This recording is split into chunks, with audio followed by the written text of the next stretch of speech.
Did your oil pan gasket break removing your timing chain cover? Don't worry, I'll show you a solution coming up right now of how to fix that problem, because it sometimes happens to the best of us, which it did on this Jeep.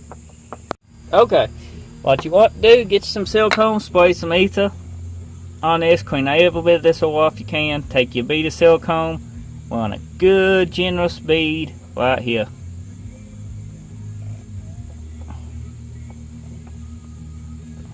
Because this is where your gasket broke. And if you don't want to pull your oil pan, this is the best way to fix it. I've used this trick in many small box Chevys, many engines, and haven't had a problem with it. Now if we can find the piece that broke, which is right here, you want to get it nice and clean. You spray it off by shit. Well, I'm going to spray it with ether, and then we will set it down on it, and it goes in just like so. Now this is made on, you can tell what broke, and that's the whole reason using the silicone. You don't want it a mess like it is.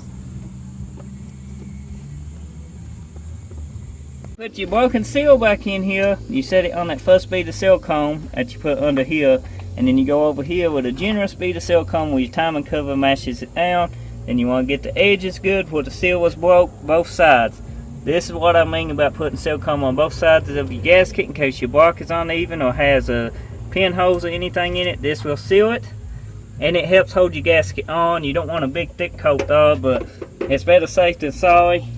Right here, be generous with it, because before you put this into action, you're going to let it dry good, because you don't want to start it with it wet, because it can clog up and get in stuff that don't need to. Let it dry good.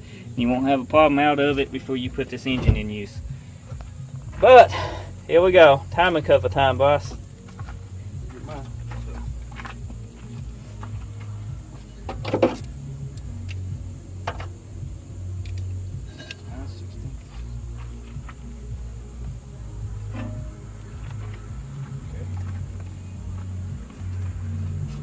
Put it in? Mm-hmm. Wouldn't you put anything on this side? No, it's got enough on both sides.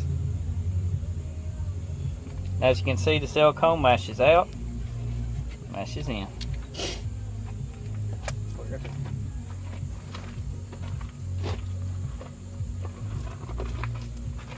About that what we wanted, a good seal around the oil pan.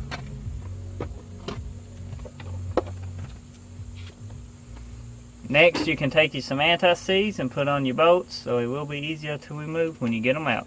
And I think the first bolts Bryce is going to use is up through the oil pan. No, it's right here.